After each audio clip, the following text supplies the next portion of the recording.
बात कि भारत की न्याय पद्धति का नाश हो जाएगा तो भारतीय समाज टूट जाएगा, ऐसे ही मैकॉले एक बात और कहता था। मैकॉले की लिखी हुई एक चिट्ठी है मेरे पास, उसकी फोटोकॉपी। लंदन में एक लाइब्रेरी है, उसका नाम है इंडिया ऑफिस लाइब्रेरी, वहां से मैंने निकलवाई है। इंडिया ऑफिस लाइब्रेरी में से ऐसे कुछ 50,000 से ज्यादा डॉक्यूमेंट्स मैं निकाल के लाया और वहां के कई लोगों की मदद से हमने वो निकलवाए हैं। तो उनमें एक चिट्ठी है मैकॉले की, वो उसके अपने पिताजी को उसने लिखी है। जब वो यहां ऑफिसर बन के आया है तो मैकॉले क्या लिख रहा है कि भारतीय समाज को अगर बर्बाद करना है तो भारतीय न्याय पद्धति बर्बाद करो। तो वो करने के लिए उसने आईपीसी बना दिया, सीआरपीसी बना दिया, सीपीसी बना दिया और बर्बाद हुई। दूसरी बात वो कहता था कि भारतीय समाज को बर्बाद करना है तो भारतीय शिक्षण पद्धति का नाश करो। तो मैकॉले कहा करता था कि जो भारतीय शिक्षण पद्धति है, वो खुद मानता था इस बात को, यह दुनिया की सबसे ज्यादा विकसित और सबसे अच्छी पद्धति।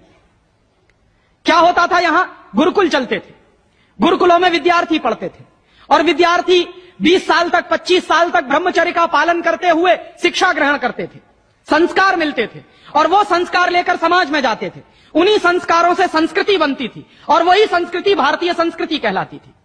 ऋषि थे, मुनि थे, बड़े बड़े ज्ञानी थे, महात्मा थे, वो गुरुकुलों को चलाया करते थे और सारे के सारे गुरुकुल जो चला करते थे उनमें वेदों का अध्ययन, पुराणों का अध्ययन, उपनिषदों का अध्ययन, जो भारतीय ज्ञान है, जो भारतीय मनीषा है, उन्हीं सबका अध्ययन संस्कृत के माध्यम से कराया जाता था। मैकॉले ने क्या किया कि गुरुकुलों का नाश अगर करना है तो उसने एक कानून बनाया। क्या कानून बनाया?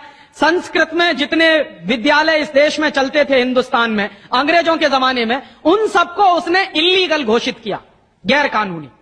और उसने प्रतिबंध लगा दिया कि संस्कृत भाषा के माध्यम से कोई भी गुरुकुल चलेगा उसको अंग्रेजी सरकार मान्यता नहीं देगी। तो मान्यता किसको देगी? अंग्रेजी के माध्यम से जो कॉन्वेंट स्कूल चलेंगे उनको अंग्रेजी सरकार मान्यता देगी। और उसके लिए बाकायदा उसने कानून बनाया। उस कानून का नाम है इंडियन एजुकेशन एक्ट। और यह इंडियन एजुकेशन एक्ट लागू हुआ 1858 में, आज से लगभग 140 साल पहले। तो 140 साल पहले जो कानून लागू हुआ था अंग्रेजों के जमाने में, वही कानून आज भी चल रहा है। उस कानून के आधार पर मैकॉले ने क्या किया? संस्कृत के माध्यम से चलने वाले गुरुकुलों को बर्बाद कर दिया, कानून बना के उनको बंद करा दिया। जो उनमें अध्यापक होते थे, गुरु होते थे, उनको मार पीट कर अंग्रेजी सरकार जेल में बंद करती थी। जो विद्यार्थी अध्ययन के लिए जाते थे उनको रोक दिया जाता था, उनका अध्ययन ना होने पाए उसके लिए समस्याएं खड़ी की जाती थी। और दूसरी तरफ कॉन्वेंट स्कूल चालू कर दिए और उसमें अंग्रेजी के माध्यम से शिक्षण देना शुरू किया।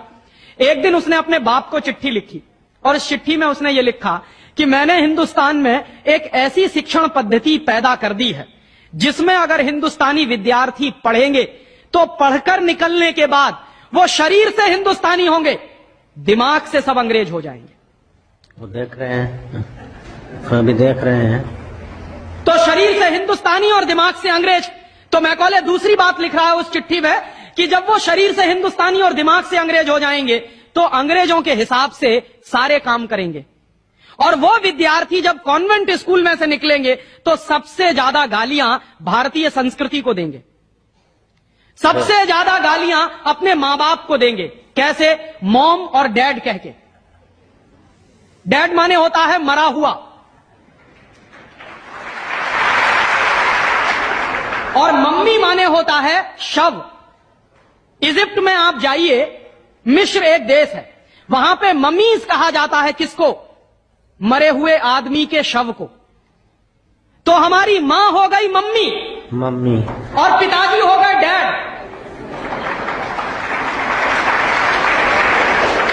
आया कहां से ये? मैकॉले ने डाल दिया हमारे दिमाग में। और मैं ये कहता हूं कि मैकॉले तो मर गया, उसका बाप भी मर गया, सब मर गए, भगवान उनकी आत्मा को शांति दे, लेकिन उसकी जो आत्मा है वो हम सब में प्रवेश कर गई है।